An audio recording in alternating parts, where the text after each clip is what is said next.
Hello guys and welcome back. Today I'll show you how to create a Gcash account. Firstly, get the app from the Google Play Store or Apple Store. Tap on Gcash Register on the welcome screen. Input your phone number and tap Next. You can use a virtual phone number from services like Online SIM if needed. Fill in your personal details such as your name, birth date and address. Click Submit to proceed to verification.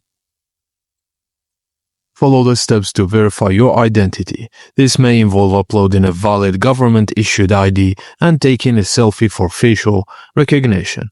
You can also sign up using your Facebook or Google account for faster registration. Once you've completed these steps, your Gcash account will be ready to use. And that's it guys, as simple as that. Thank you for watching and please don't forget to like and subscribe for more.